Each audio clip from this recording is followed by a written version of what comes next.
This is the WorkPro 7-inch plier wrench.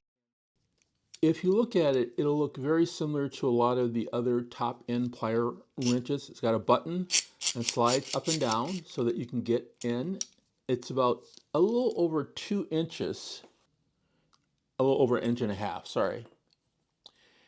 And I think that it's the kind of wrench that I would use all the time. In fact, it is the wrench that I use all the time now. Primarily because it's the right size. I don't go into large wrenches that are 10 inches or 12 inches.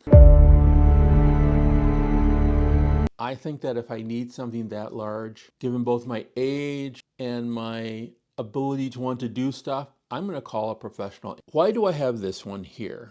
I have this one here because I really like the way it moves.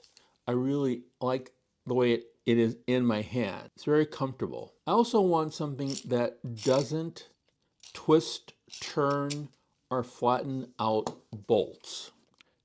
So this does that. I don't have to worry about it scraping a bolt. For instance, this is a typical bolt that I would use.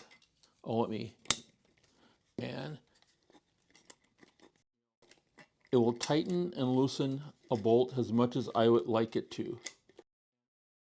And I don't have to worry about it getting it rounded off because this will always be flat on it. Why did I get this one and why have I gotten the past couple months? Why? Why? Why? A year or so ago, I lost the brother to, this is the Knipix Cobra. I lost its brother, which was the pliers wrench. I don't know exactly where, but it was gone. I've got other wrenches, so I will just keep using this one.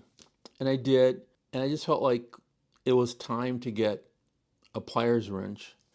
So I'm not always gripping, turning things and worrying about them getting rounded off or chipped or something. I was in my local, I think it was the Home Depot, and I saw this Klien.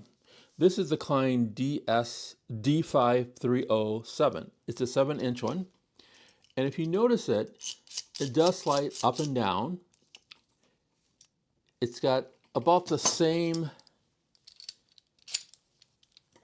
almost the same little gap there for like, and also the same, pretty close to the same for this Knipix.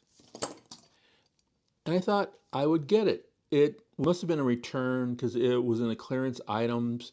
It was $20. It was sometime in November.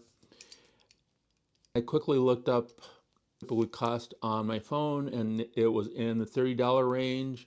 So I said, for bucks, I'm going to get this and try it. The nice thing about it is it does move smoothly, but its secret is that if you move it all, you have to move it all the way down, and you can slide it off, turn it around, and because it has to go all the way back down, then this slides in here.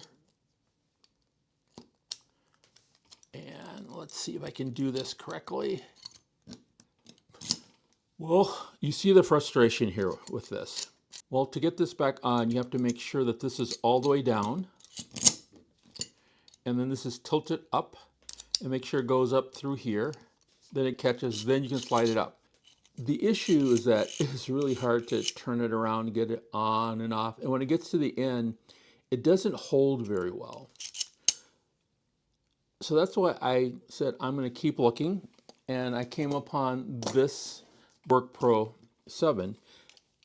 It works really well. It slides up and down. And it slowly has become my favorite to use plier wrench tools. So I want to let you know, this is real sharp. If you want to get this, like I said, it's less than 20 bucks. So it's about half the price of the wrench tools that you would get with Knipix or even your Klien ones. This is Haku. I'll see you in the future.